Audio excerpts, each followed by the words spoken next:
मानक चंद, कमला देवी, राकेश, नीतू, ऋषभ और Ayushi Musharraf, B123 Sethi colony, Jaipur.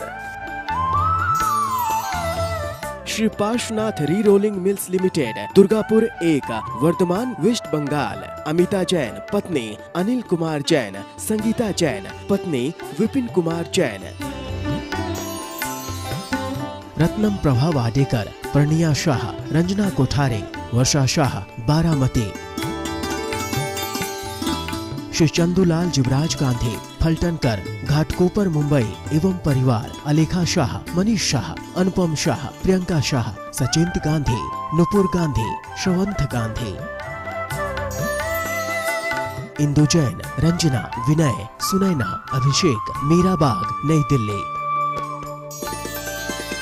Nemchand Jain, Shashi Jain, Nikhil Jain, Shalini Jain, शरणई Jain, Shantanu Jain, Nishu Jain, Shastri Nagar, Meerut, Uttar Pradesh.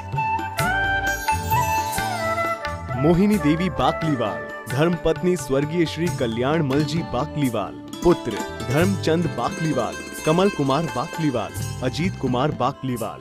Assembly road, Imphal, Manipur. Shri Abhijit, Mugdha, Abha, Ayushi, New Jersey. Doctor Tushar, doctor Ketki, Shri Jatin, doctor Kalpana आदि, धुले, महाराष्ट्र।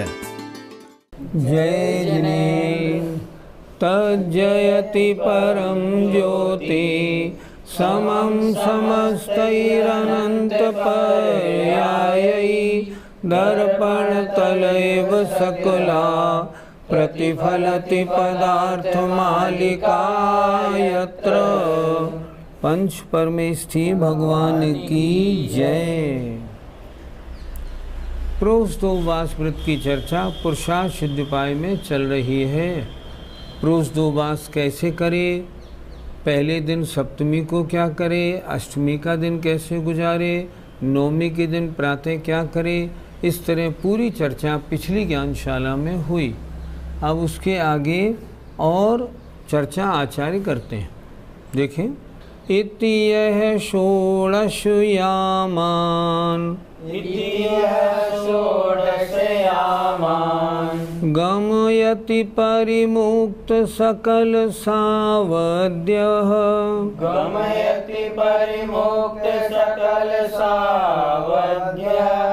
तस्य तदानीं नियतं, पूर्णमहिंसाव्रतं भवति।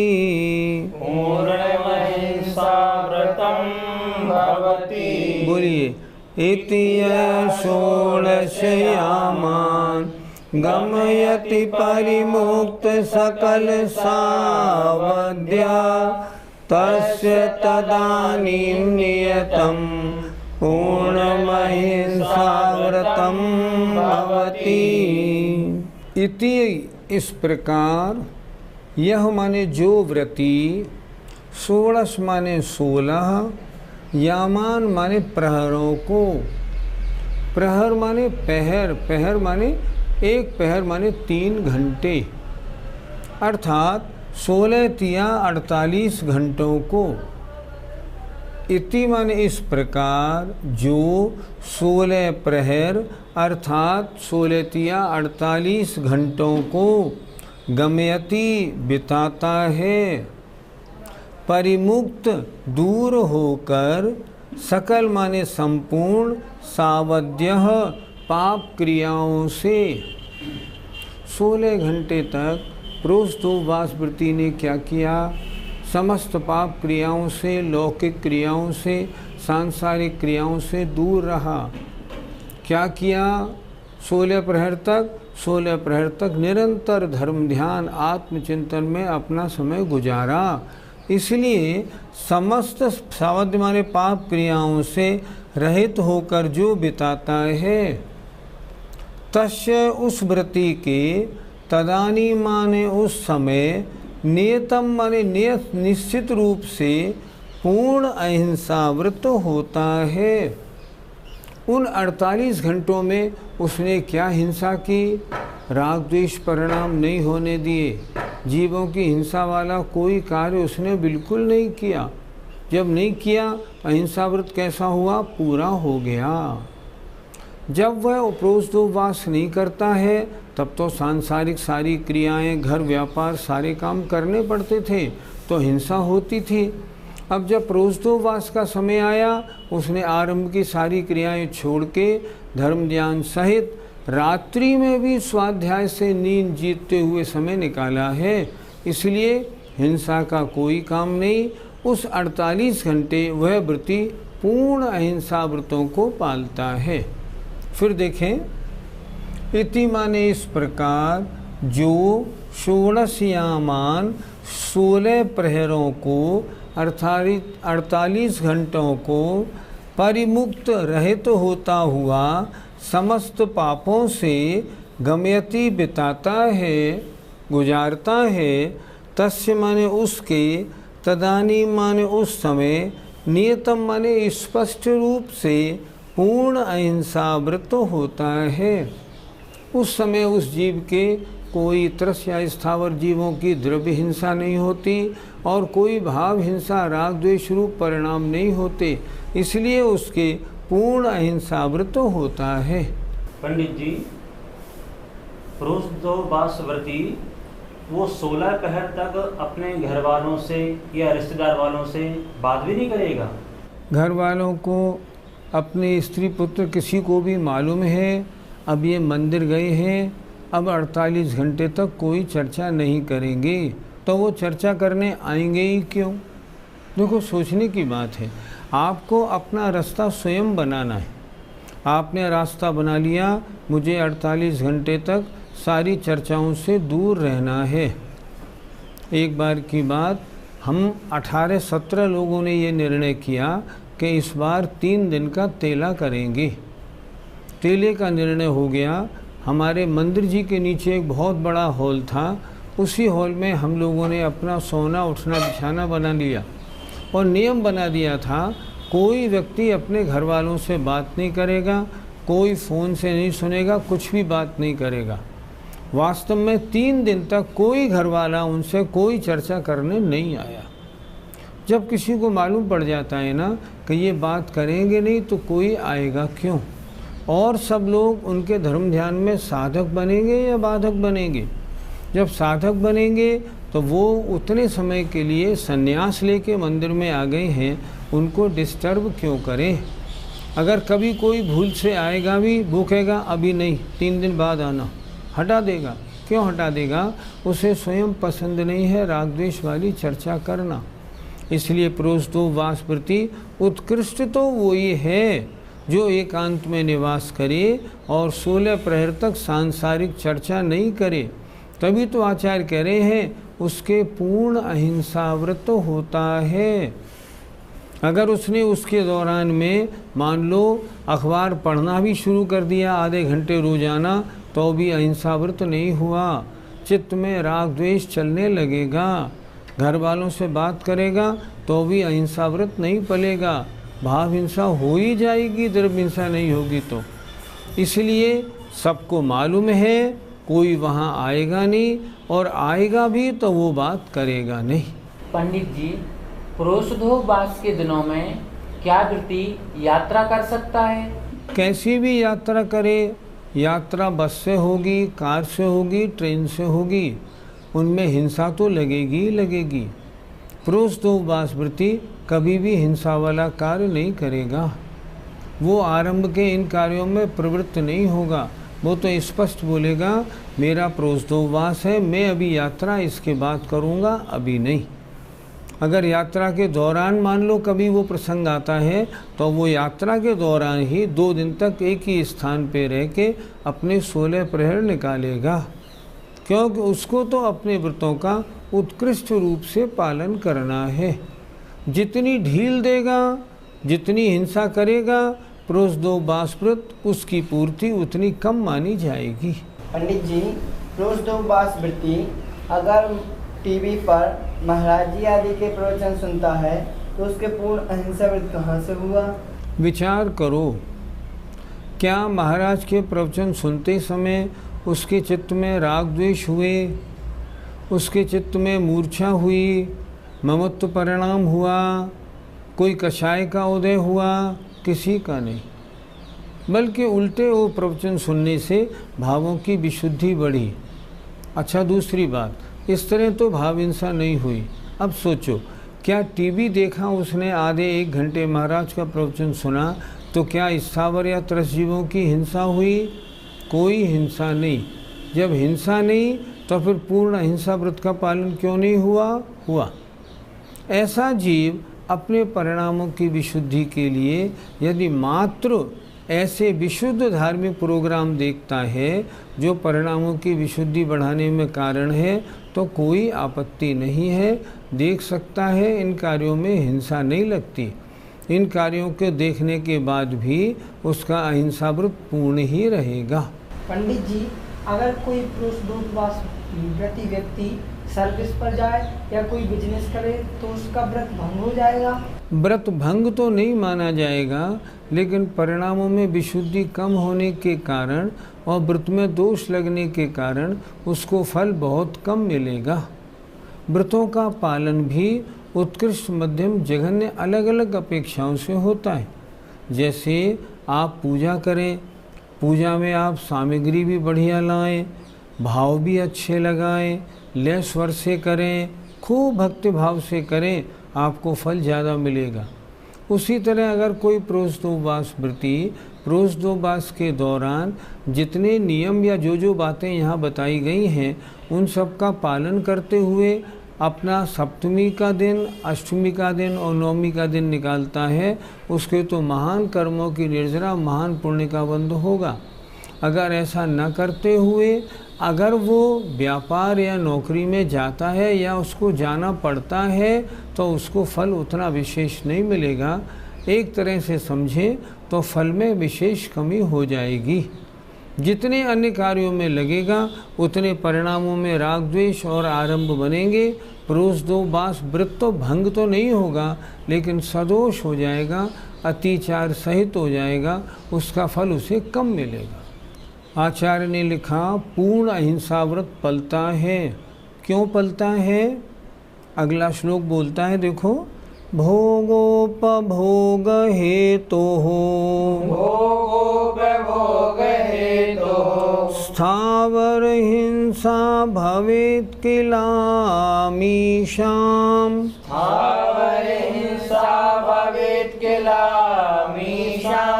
भोगोपभोग विरहात् भवति नलेशोऽपि हिंसायाः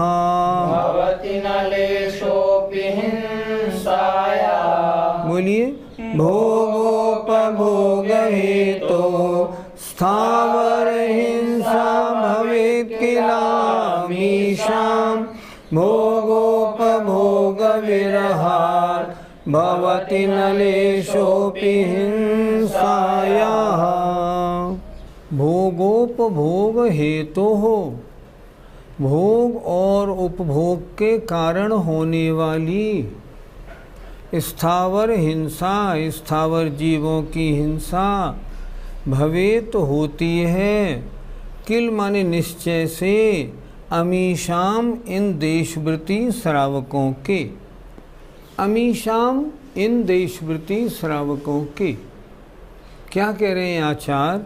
इन अमीशाम इन देशवृत्ति श्रावकों के, किल माने निश्चय से, भोग और उपभोग के कारण होने वाली स्थावर जीवों की हिंसा तो होती ही है। कब? जब उन्होंने उपवास नहीं लिया तब। माना पंचमी, सप्तमी, पंचमी, छठ, चौथ, तीज वाले दिन, सप्तमी से तो वो प्रोषदोपवास में आ गए और भोग उपभोग सारा बंद हो गया। तो कह रहे हैं जब तक भोग उपभोग था सप्तमी के दोपहर तक, तब तक भोग और उपभोग के कारण होने वाली निश्चय से इन देशवृत्ति श्रावकों के स्थावर जीवों की हिंसा तो होती है।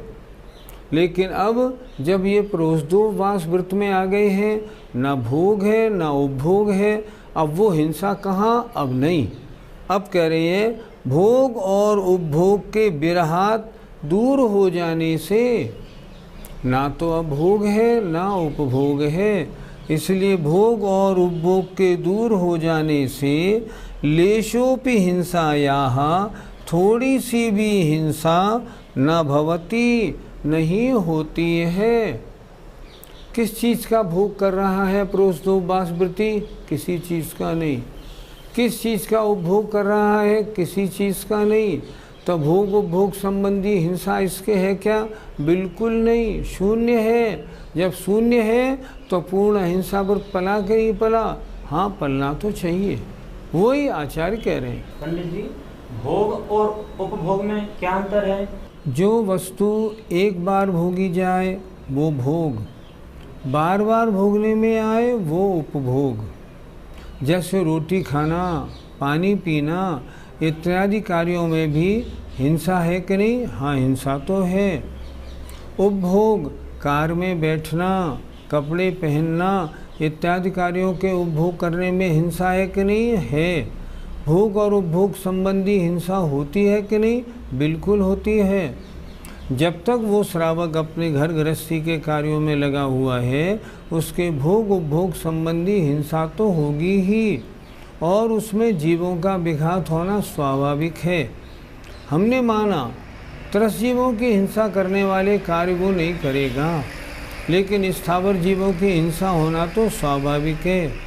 अब मान लीजिए खाना बनाना, खाना खाना आदि कार्यों में स्थावर जीवों की अग्नि जलाना, पानी को गर्म करना स्थावर जीवों की हिंसा तो है ही। इसलिए भोग और उपभोग के कारण तो त्रस्त जीवों की चाहे ना हो, पर स्थावर जीवों की हिंसा तो होती ही है। पंडित जी, सामान्य श्रावक को उपवास करने चाहिए या नहीं? सामान्य श्रावक से मतलब है जिसने अभी कोई प्रतिमा आदि नहीं ली है, उसको उपवास करना चाहिए नहीं? उसको भी उपवास करने चाहिए। क्या शास्त्रों में ऐसा आदेश है? हाँ, बिल्कुल है। देखो, श्रावक के 6 कर्म बताए हैं: देव पूजा, गुरुपास्ति, स्वाध्याय, संयम, तपः। अब जो तप बताया है, इसमें 12 प्रकार का तप निरंतर श्रावक को करते रहना चाहिए। 12 प्रकार के तपों में जो 6 बहिरंग तप हैं, उसमें पहला तप है अनशन। अनशन का मतलब चारों प्रकार के आहार का त्याग करना। तो वो जीव जो चारों प्रकार के आहार का त्याग करके तप करेगा, श्रावक को करना चाहिए कि नहीं? नहीं, निरंतर करना चाहिए। श्रावक के 6 कर्मों में शामिल होता है। इसलिए तप करना, व्रत करना, उपवास करना, व्रतों का अभ्यास करना हर श्रावक के लिए बहुत आवश्यक है। दूसरी बात, श्रावक का अंतिम लक्ष्य क्या है? मेरा मरण समाधि पूर्वक हो। आज तक जितनी भी समाधियां हमने देखी, कोई भी समाधि बिना 5-7 दिन उपवास किए पहले होती नहीं। अंत समय सब चारों प्रकार के आहार का त्याग करने के बाद भी वो जीव, चाहे व्रती हो या अव्रती, 5-7 दिन तक तो उपवास करके ही शरीर छोड़ता है। तो अगर उपवास का अभ्यास नहीं करेंगे तो समाधि कैसे होगी? मुझे अच्छी तरह मालूम है, हम खंडवा गए थे, दणमती माता जी वहाँ थी। माता जी ने कहा, चलो आओ, तुम्हें एक ऐसी महिला के पास ले चलते हैं जो समाधि के योग्य है, लेकिन मालूम पड़ता है उसका आयुबंध गलत हो चुका, समाधि में इंटरेस्ट ही नहीं ले रही है।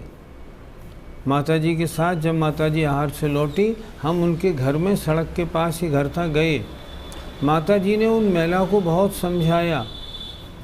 महिला की उम्र 80 से ऊपर थी।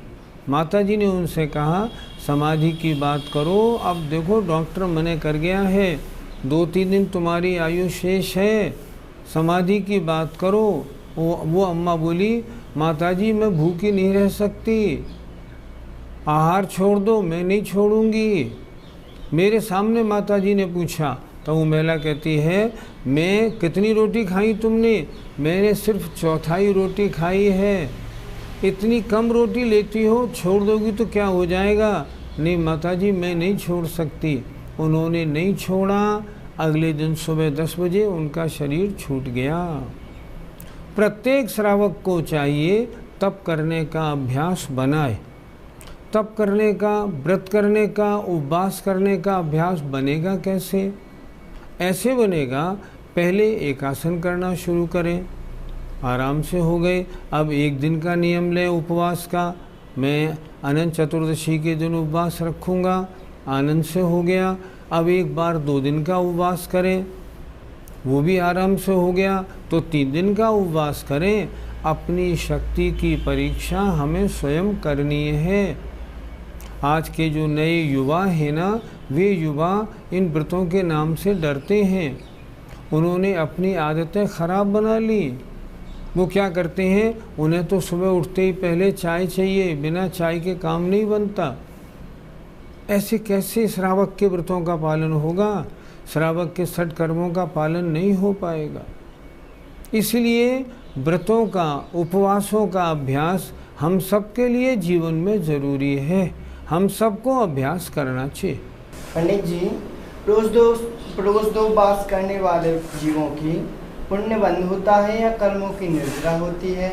व्रत लेने की तो महिमा ही अलग है, व्रतों की क्या बात करें। आचार्यों ने लिखा है, चतुर्थ गुण स्थानवर्ती चाहे छायिक सम्यक दृष्टि हो, फिर भी उसके 24 घंटे निर्जरा होने का नियम नहीं। जब भी स्वाध्याय या ध्यान या पूजा आदि में कभी मन की एकाग्रता बनेगी तो उसको थोड़ी बहुत निर्जरा हो जाएगी। पर ये तो प्रोषदोवास व्रती है, 2 प्रतिमा लिए हुए हैं, इनके तो 24 घंटे निर्जरा होने का नियम है।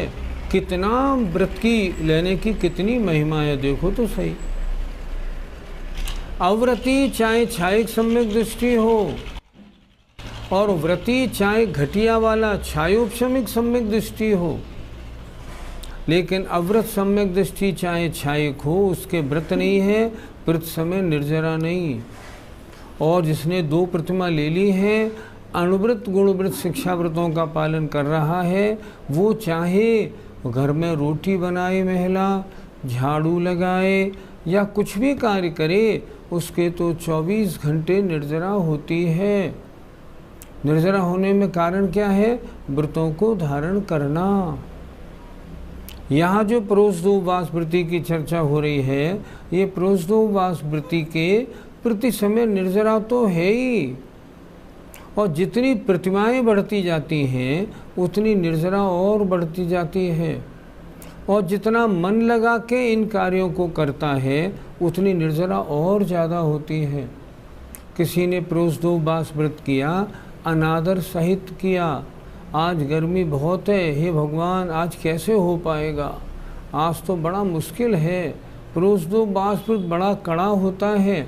अगर ऐसे परिणाम मान लो बना लिए हैं तो क्या होगा? निर्जरा कम हो जाएगी। और जितने रुचि पूर्वक, जितना मन लगा के करेगा, क्या होगा? निर्जरा और अधिक होगी।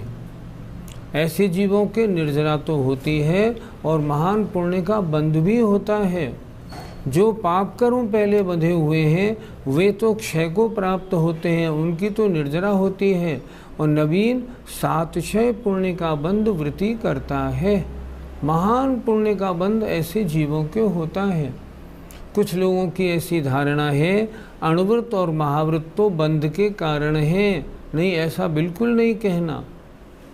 ये बोलो अणुव्रत और महाव्रत तो निर्जरा के ही कारण हैं, पर उस अणुव्रति या महाव्रति के अभी जो कषाय शेष हैं उनके कारण बंध होता है।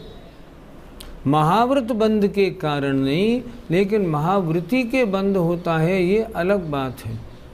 व्रतों को धारण करना तो बहुत ज़रूरी है। बहुत से लोग स्वाध्याय तो बहुत करते हैं, व्रतों की ओर उनका मन नहीं जाता, ये उचित नहीं। स्वाध्याय को अगर कार्यान्वित करना है तो व्रतों को जरूर धारण करना चाहिए। जय जिनेंद्र। मानक चंद, कमला देवी, राकेश, नीतू, ऋषभ और Ayushi Musharraf, B123, Sethi colony, Jaipur. Shri Parshvanath re rolling mills limited, Durgapur 1, Vardhaman, West Bengal. Amita Jain, पत्नी अनिल कुमार जैन, संगीता जैन, पत्नी विपिन कुमार जैन। रत्नम प्रभा वाडेकर, प्रणिया शाह, रंजना कोठारे, वर्षा शाह, बारामती।